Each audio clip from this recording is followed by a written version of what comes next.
Hi hi hi welcome to smiley life style. Wow, ఏంటనుకుంటున్నారా? చూడండి మరి, ఎందుకు వాటర్ అని పెట్టాను.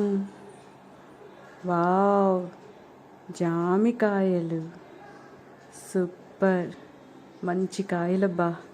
పళ్ళు అయిపోతే బాగుండదు, కానీ పండే దగ్గరలోకి వచ్చేటప్పటికి కట్ చేసామంటే కాయల్లాగా ఉంటాయి. చూడండి, కొరుక్కు తింటా ఉంటే టిక్ టిక్ టిక్ మన్నాలి. అలాంటి జాంకాయలు అనమాట ఇవి. చాలా బాగున్నాయి కదా. మా ఇంటి దగ్గర చెట్టువే కాసాయండి. ఈ 3 కాయలే ఈ రోజుకి వచ్చాయి. అవే తెంపేశాను అనమాట. చక్కగా నీట్గా వాటర్లో వేసి కడిగేసుకోవాలి. కొంచెం సాల్ట్ వేసుకొని, ఇవి మందులు కొట్టేవని కాదు, కానీ సాల్ట్ వాటర్లో కడిగేసుకున్నాము అనుకుంటే ఏ ఫ్రూట్స్ అయినా సరే మంచిగా క్లీన్ అవుతుంది, బాగుంటుంది అనమాట. ఏ వైరస్ ఇన్ఫెక్షన్ మందు ఇలాంటివి ఏవి ఉన్నా సరే చక్కగా క్లీన్ అయిపోతుంది.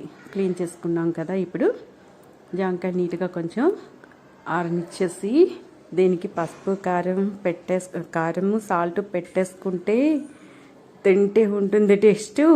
అబ్బబ్బబ్బా, ఇంకా చెప్పలేమనుకోండి, అంత బాగుంటుంది. ఓకే, ఈ కాయ అయితే చూసారా,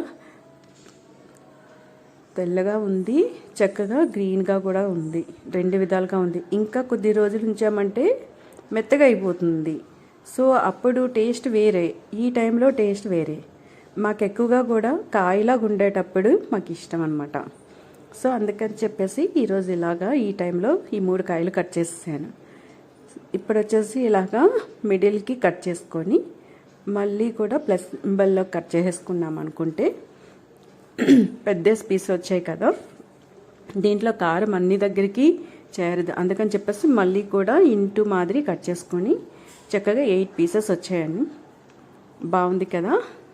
సో దీంట్లో ఇప్పుడు వచ్చేసి కారము సాల్ట్ పెట్టేసుకుందామండి. కొంతమంది అయితే లెమన్ కూడా యాడ్ చేస్తారండి. జాంకాయ కామన్గా కొంచెం పుల్లగానే ఉంటుంది కదా, ఇంకా లెమన్ ఎందుకు. ఇంకా మసాలా కూడా యాడ్ చేస్తారు అండ్ పెప్పర్ కూడా యాడ్ చేస్తారు. నేనైతే ఈరోజు ఓన్లీ కారము ఉప్పు ఈ 2 మాత్రమే యాడ్ చేస్తున్నాను. నేను అప్పుడప్పుడంట ఇలాగ కారము ఉప్పు వేసేసుకొని జాంకాయకి మధ్యలో పెట్టేసి అలాగా కలుపుకుంటూ తింటూ ఉంటా. సమ్ టైమ్ సలాడ్ లాగా చిన్న పీసెస్ కట్ చేసేసి దాంట్లో కూడా స్ప్రే చేస్తాను. కొంచెం పెప్పర్ని ఇలాగా చిన్న సాల్ట్ వేస్తూ ఉంటాను.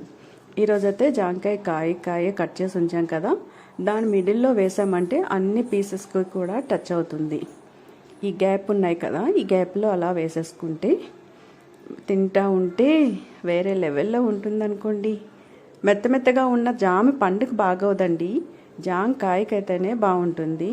ఈ జామకాయకి వచ్చేసి ఇలాగే ఈక్వల్గా కారముని ఈక్వల్గా సాల్ట్ 2 కూడా ఈక్వల్గా తీసుకోవాలి.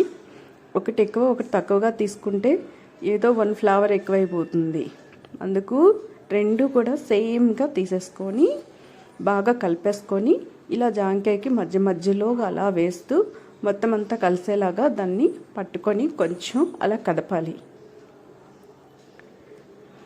వావ్, ఈ జాంకాయలోని ఆ పసుపు ఆ కారము ఆ సాల్ట్ చేరేటప్పటికి స్మెల్ బాగుందండి, చాలా బాగా వస్తుందన్నమాట. సో ఇలా కట్ చేసుకున్నామంటే నాకు చాలా ఇష్టం. ఇంట్లో కాసే చెట్లు కదండి, ఇంట్లో కాసే చెట్లకి కాసే జాంకాయలు కదా, కొంచెం ఎక్కువగానే ఇష్టం ఉంటుంది. అండ్ సాటిస్ఫాక్షన్ అయితే ఇంక మరి చెప్పనవసరం లేదనుకోండి. మన చేతులతో మనం చెట్టు నుంచి కోసుకొని తీసుకొచ్చి కడిగేసుకొని దానికి కారము ఉప్పు పెట్టుకొని తింటున్నాం అంటే జాంకాయకి అది ఎంత హ్యాపీగా ఉంది, ఆ ఫీలే సూపర్గా ఉంది. ఇంకా టేస్ట్ అయితే మరీ వేరే లెవెలే, చాలా బాగుంది కదా. సో మా ఇంట్లో మేము ఇలాగ కట్ చేసుకొని తింటూ ఉంటామండి అప్పుడప్పుడంట. మా జామ చెట్టు మాత్రం చాలా బాగుంటుంది, ఎక్కువగా ఆకులు ఉంటాయి, దానికి కాయలు కూడా ఉంటాయి. బట్ కొన్ని జాంకాయల చెట్టుకి ఆకులు తక్కువ కాయలు ఎక్కువగా ఉంటుంటాయి, కొన్నిటికి ఆకులు ఎక్కువగా ఉంటాయి కాయలు తక్కువగా ఉంటాయి. మాది బ్యాలెన్స్గానే ఉంటాయి. ఇంకా చెప్పాలంటే కొంచెం తక్కువ కాయలే ఉంటాయిలేండి. బట్ టేస్ట్ అయితే మాత్రం చాలా బాగుంటుంది, స్వీట్గా ఉంటుందండి, చాలా స్వీట్గా ఉంటుంది. పండయ్యేంత వరకు అయితే ఉంచేది లేదు, లైట్గా ఉండేటప్పుడు పండవుతుంది అనే టైంకి కట్ చేసేస్తాము. కాయలాగా ఉండేటప్పుడే బాగుంటుంది. మేము అలాగే తింటాము. పండైన తర్వాత కూడా తినొచ్చు. బట్ జాంకాయ అనేది హెల్త్కి చాలా చాలా చాలా మంచిదండి. అది రోజుకు ఒక జాంకాయ తింటే హార్ట్ ప్రాబ్లమ్స్ అనేవి రావని చెప్పేసి డాక్టర్ సజెస్ట్ చేస్తూ ఉన్నారు. ఓకే, ఛాన్స్ ఉన్నంత వరకు తిందాము, దొరికేటప్పుడు తీసుకుందాము. ఏమంటారు? అంతే కదా. దానికోసం అనుకుంటూ వెళ్ళలేము. కనిపించేటప్పుడు తెచ్చుకున్నామంటే మంచిది. ఏ పళ్ళైనా సరే ఆరోగ్యానికి మంచిదేనండి. ప్రతి పండు కూడా ఒక్కొక్క హెల్త్ టిప్ అందులో ఉంటుంది. సో అన్ని పళ్ళు కూడా మనం తినొచ్చు. Thank you for